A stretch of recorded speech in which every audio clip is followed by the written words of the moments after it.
Hey, 8th grade. So it's in the morning, it's in Howl's moving castle, and she has just bumped into Howl, and she realizes that he was the good looking guy that took pity on her while she was going to visit her sister on May Day.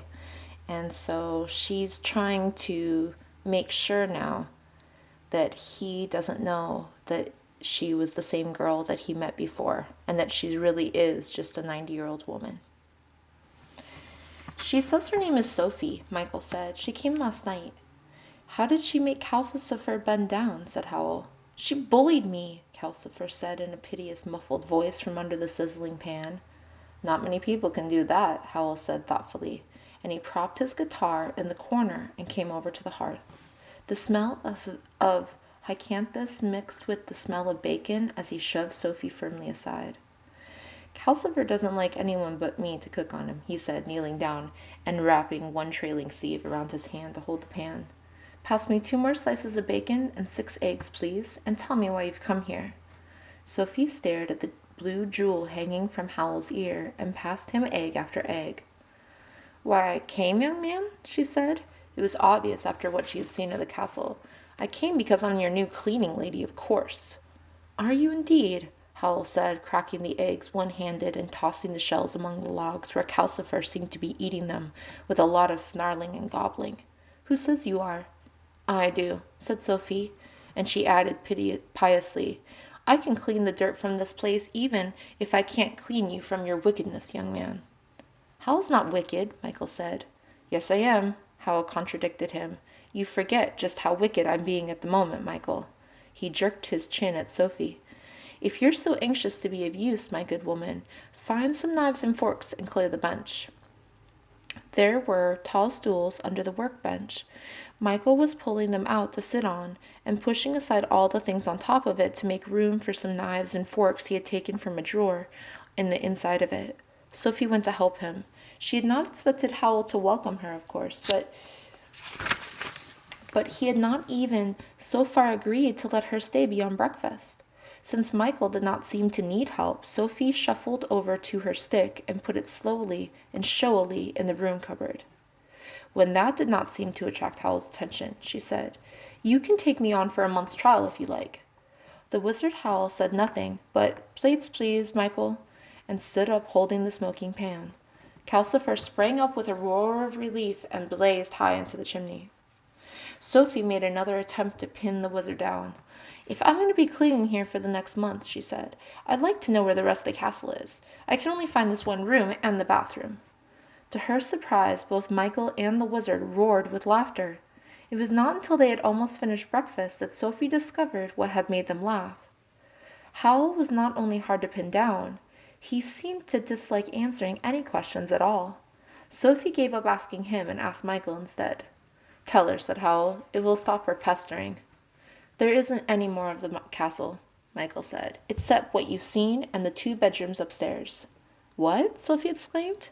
Howl and Michael laughed again. Howl and Calcifer invented the castle, Michael explained, and Calcifer keeps it going. The inside of it is really just Howl's old house in Port Haven, which is the only real part.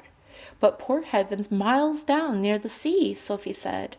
I call that too bad. What do you mean by having this great ugly castle rushing about the hills and frightening everyone in Market Chippening to death? Howl shrugged. What an outspoken old woman you are. I've reached that stage in my career when I need to impress everyone with my power and wickedness. I can't have the king thinking well of me. And last year I offended someone very powerful, and I need to keep out of their way.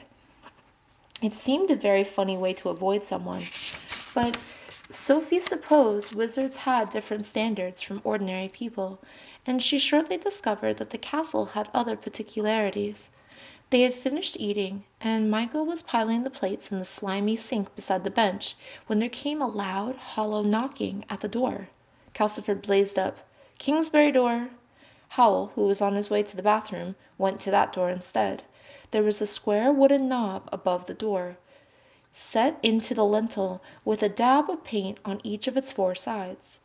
At that moment there was a green blob on the side that was at the bottom, but Howl turned the knob round so that it had a red blob downward before he opened the door. Outside stood a personage wearing a stiff white wig and a wide hat on top of that. He was clothed in scarlet and purple and gold, and he held up a little staff decorated with ribbons like an infant maypole. He bowed. The scents of cloves and orange blossoms blew into the room. His Majesty the King presents his compliments and sends payment for 2,000 pair of 7-league boots, this person said. Behind him, Sophie had glimpses of a coach waiting on the street, full of sumptuous houses covered with painted carvings, and towers and spires and domes beyond that, of a splendor that she had barely before imagined. She was sorry it took so little time for the person at the door to hand over a long silken chinking purse, and for Howl to take that purse, bow back, and shut the door. Howl turned the square knob back so that the green blob was downward again, and stowed the long purse in his pocket. Sophie saw Michael's eyes follow the purse in an urgent, worried way. Howl went straight to the bathroom then, calling out, "I need hot water in here, Calcifer," and was gone for a long, long time. Sophie could not restrain her curiosity. "Whoever was at that door," she asked Michael. "I mean, wherever." "That door gives on Kingsbury," Michael said, "where the king lives. I think that man was the chancellor's clerk, and," he added worriedly to Calcifer, "I do wish that he hadn't given Howl all that money." "Is Howl going to let me stay here?" Sophie asked. "If he is, you'll never pin him down," Michael answered. "He hates being pinned down to anything." Chapter 5, which is far too full of washing. The only thing to do, Sophie decided, was to show Howl that she was an excellent cleaning lady, a real treasure. She tied an old rag around her wispy white hair, she rolled the sleeves up to her skinny old arms, and wrapped an old tablecloth from the broom cupboard around her as an apron. It was rather a relief to think that there were only 4 rooms to clean instead of a whole castle. She grabbed up a bucket and a besom and got to work. "What are you doing?" cried Michael and Calcifer in a horrified chorus. "I'm cleaning up," Sophie replied firmly. "The place is a disgrace." Calcifer said, "It doesn't need it," and Michael muttered, "Howl will kick you out." But Sophie ignored them both, and dust flew in clouds. In the midst of it there came another set of thumps at the door. Calcifer blazed up, calling, "Porthaven door!" and in a great sizzling sneeze, which shot purple sparks through the dust clouds.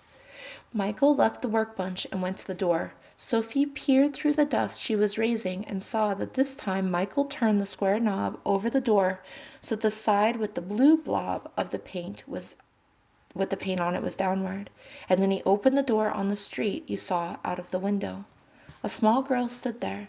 "Please, Mr. Fisher," she said, "I've come for that spell for me mum." "Safety spell for your dad's boat, wasn't it?" Michael said. "Won't be a moment." And he went back to the bench and measured powder from a jar from the shelves into a square of paper.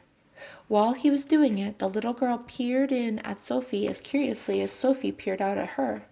Michael twisted the paper around the powder and came back saying, "Tell her to sprinkle it right along the boat, and it'll last out and back even if there's a storm." The girl took the paper, passed over a coin. "Has the sorcerer got a witch working for him, too?" she asked. "No," said Michael. "Meaning me?" Sophie called. "Oh, yes, my child. I'm the best and the cleanest witch in all of Ingery." Michael shut the door, looking exasperated. "That'll be all around Porthaven now. Howl may not like that." And he turned the knob green down again. Sophie cackled to herself a little, quite unrepentant. Probably she had let the besom she was using put ideas into her head. But it might persuade Howl to let her stay if everyone thought she was working for him. It was odd. As a girl, Sophie would have shriveled with embarrassment at the way she was behaving. But as an old woman, she didn't mind what she did or said. She found that a great relief.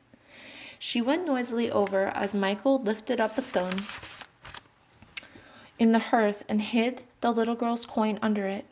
"What are you doing?" "Calcifer and I try to keep a store of money," Michael said rather guiltily. "Howl spends every penny we've got if we don't." "Freckless spendthrift," Calcifer crackled. "He'll spend the king's money faster than I burn a log. No sense." Sophie sprinkled water from the sink to lay the dust. which made Calcifer shrink back against the chimney. Then she swept the floor all over again. She swept her way towards the door in order to have a look at the square knob above it. The fourth side, which she had not used yet, had a blob of black paint on it. Wondering where that led to, Sophie began briskly sweeping the cobwebs off the beams. Michael moaned, and Calcifer sneezed again. Howl came out of the bathroom just then in a waft of steamy perfume. He looked marvelously spruce. Even the silver inlets and embroidery on his suit seemed to have become brighter. He took one look and backed into the bathroom again, with a blue and silver sleeve protecting his head. "Stop it, woman," he said. "Leave those poor spiders alone." "These cobwebs are a disgrace," Sophie declared, fetching them down in bundles. "Then get them down and leave the spiders," said Howl. Probably he had a wicked affinity with spiders, Sophie thought. They'll only make more webs. "And kill flies, which is very useful," said Howl. "Keep that broom still while I cross my own room, please." Sophie leaned on the broom and watched Howl cross the room and pick up his guitar.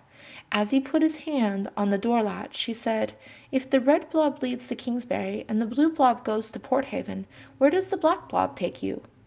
"What a noisy woman you are," said Howl. "That leads to my private bolt hole, and you are not to be told where it is." And he opened the door onto the wide moving moorlands and the hills. And that's where we'll stop for today. Stay tuned for tomorrow. Let's see what happens to Sophie.